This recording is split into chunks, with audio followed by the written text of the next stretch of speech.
Welcome to the Sportscast, May 23rd, 2018. If you haven't yet, please subscribe on YouTube or iTunes. And if you're on iTunes, please leave a review so we can help us out in the rankings. What a night last night. Game 4 of the Western Conference Finals between the Houston Rockets and the Golden State Warriors. Houston Rockets were down by double digits twice, came back and won the game. And we got Ryan Christa on the line. Ryan, is Houston the real deal? I think so, Santiago. I have been waiting all series for the Houston Rockets to show up in there. They came out big in Game 2, but last night they showed me a lot, and I think it showed the sports, the basketball world that this team is for real. They were down 12-0 to start the game in a raucous environment, came back, responded, had a great second quarter, and then they took another blow in the third quarter from the Warriors, especially Steph Curry was on fire, fell behind by double digits, and then responded in the fourth quarter to play some of the best defense I've seen in a long time, especially from the San Antonio coach team. It wasn't the offense that saved the Rockets, there was their defense in the fourth quarter. Trevor Ariza had 9 points. James Harden had 30. Chris Paul had 27. Eric Gordon had 14. Now, obviously, the Rockets would have been in a bad position if they were, if they lost last night and they would have been down 3-1. Are the Warriors in a bad spot now? This is the first time, in 4 years that we've seen the Warriors really have their backs against the walls. They have they got to win one game in Houston. We haven't seen. Their reign here in the Western Conference, where they got the backs against the wall, where they're not being an aggressor, they're being pushed back. We haven't seen that, so it's going to be interesting to see how this team responds. And they're really a must-win Game 5.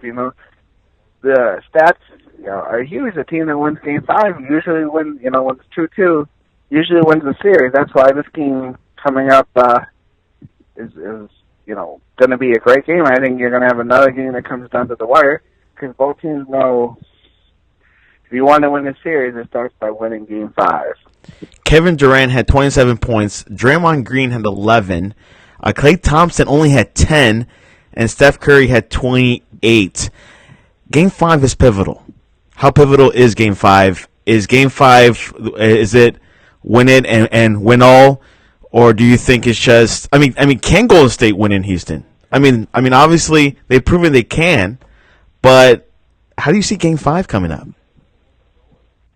The many months of hard work the Rockets did to get that home court advantage, in the blink of an eye, it was gone after Game 1. But they fought their butts off last night to get back control.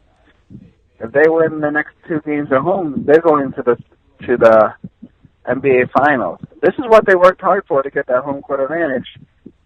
And coming up in next night, we're going to see how important that home court advantage is to the Rockets. I think Houston's going to show big as a fan base. They're going to bring in. It's going to be a very tough game for the Warriors. It's going to be interesting to see how Kevin Durant responds. He's a guy who didn't take many shots down the stretch last night. In clutch moments, when he had a chance to take the game-tying shot, he passed that ball off. It's kind of interesting to see the psyche of Kevin Durant after what was going through his head. But I think they'll respond I think the Rockets will respond. That's why I think they're going to have another game where it's going to come down to the final possession. We've been waiting for this. Going into last night, we had an average difference of almost 23 points both between the Eastern and Western Conference Finals. As basketball fans in general, we were waiting for a game like that last night. We were treated to something special. Yeah, like you were saying about home court advantage, this actually reminded me of the Indiana Pacers back in 2012 going up against the Heat. They knew they had to get home court advantage to have a chance to beat the Heat. It didn't work out at the end. I think the Heat won the series in 5 or in 6. But, Golden State has never been, in this position. Yes, they have been in this position in the finals before, but they have not been pushed to 6 games. Do you think is a possibility that that you think Golden State has to win away? But what are the chances? I mean, how do you forecast this series?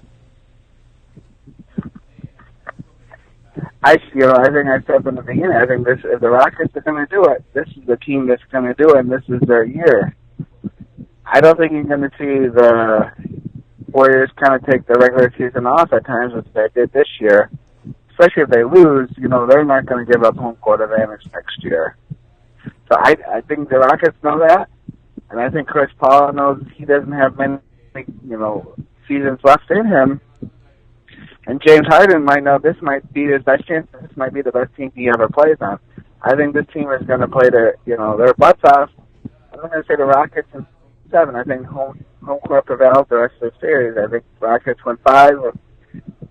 Warriors will come back and hold off in home court in Game 6, and then you're going to see a Game 7.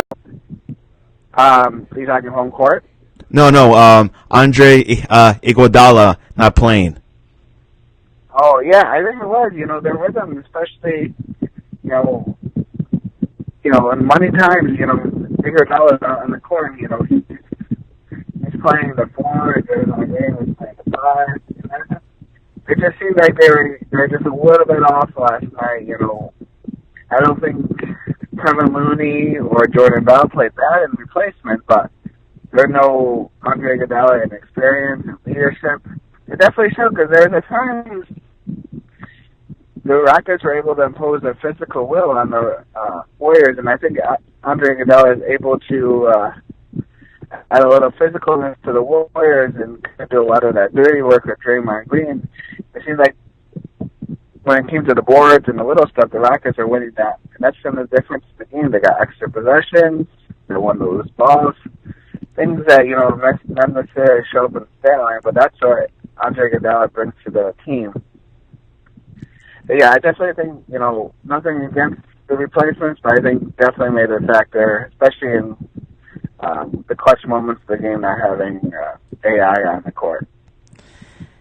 Eastern Conference Finals, the series is tied 2-2. Cleveland came back and won their home games. Boston looked a little bit shaky. Do you think they'll come back on Game 5? Just as we were talking about the Rockets and Warriors Game 5, that's what tonight is about. I'll say it again, I said a few minutes ago, usually the winner of Game 5 wins the series. So that's what makes tonight so important. Can we finally see a road team win the game? We've seen both, pretty much all 4 games be blowouts where the home team uses the energy of the crowd and to be the difference in the game. It's going to see how the Cavaliers are able to play. The role players are going to be able to come out and play as good as they did in Games 3 and 4 in Cleveland. That's usually the difference in the playoffs, is that you see role players not play as good on the road as they do at home. But we've seen that LeBron James, while he's having one of the most remarkable playoffs we've ever seen, statistics-wise, if he doesn't get help from the others, he cannot win this game. But what makes the Celtics so special is the way they share the ball. Everybody's a threat on the court. There's a lot of times where the Cavaliers, besides LeBron James and Kevin Love, they might not have a scoring threat on the court, and that kind of makes it that much harder on those two to put the ball in the basket. So it's going to be interesting to see how the Tristan Thompson, the George Hills, the J.R. Smith, the other guys come out and play tonight in Boston. I think, we're going to, just like our Game 5 or Game 4 last night in Oakland was great, I think Game 5 tonight and Boston's going to come down to the wire. And who do you have for Game 5? I'm going to go, I never go against LeBron James, and I think he's going to have another 40-plus point game, close to another triple-double, and, I think he gets just enough help from the other guys to win a low-scoring physical game. I've been wrong. I thought last night Golden State was going to win. I want to choose Boston tonight. Yeah, it's not, that's what the common, ration says, but there's nothing wrong about thinking Boston's going to win because they've been not being at home this year in games 1 and 2 tell me that the Cavaliers are going to have to come in there and win that game. If otherwise, it's going to be another victory for Boston at home. So it's not that I don't think it's that bold of a move to say Boston's going to win tonight. Yeah, these playoffs have been unpredictable. First, we thought it would be predictable before the series and after the first and second game, but it's unpredictable. Anyone could be going to the finals. It could be Houston, Boston, the most unlikely foes. Who do you have for Champions League this weekend? Liverpool and Real Madrid. Just like you can't go against LeBron James, you can't go against Cristiano Ronaldo. I don't think he'll have a hat trick, but he definitely has at least a goal. Hopefully the game-winning goal for Real. Sounds good. I'm going for Liverpool. I'm a Liverpool fan, and I'm going to stick with my team, and I think they're going to win it 3-1. Mo Salah will show the world. I'm not a one-year wonder, but I am here to win championships. Same for Klopp. Hey, it's a big sports weekend here in America and across the world. We got. I just gotta give a shout out to the Vegas Knights and Santiago expansion team going to the Stanley Cup Finals. That might be one of the craziest stories in sports history. And then you got Alex Ovechkin going for his first Stanley Cup final game here tonight, Game 7 between Capitals and Lightning. Yeah. So I've not been following NHL at all, but I've been hearing Las Vegas is the expansion team that's never been to the finals and might win it. So keep us up to date with that, and hopefully they're in like the conference finals, right? Yeah, the Vegas is already on to the Stanley Cup Finals, and then we got tonight Game 7, winner take all between the Capitals and Lightning to see who else goes to meet the Stanley Cup Finals. And one last one, is Tom Brady not showing up to OTA a big deal or not a big deal? It's a statement. It's a statement move by Tom Brady. He's upset about something. He's not happy with management, or he's not happy with Bill Belichick. Somewhere along the line, things aren't perfect in Foxborough, which is always interesting because we have this mindset that, things are always supposed to go a certain way with the Patriots and the Patriots way it. And when Tom Brady's not there and your leader's not there, it's kind of a red flag for me, because you just assume that everything's going well, even when they don't win the Super Bowl, they still went to the Super Bowl and came up a little short, but obviously something's not perfect in Tom Brady's eyes.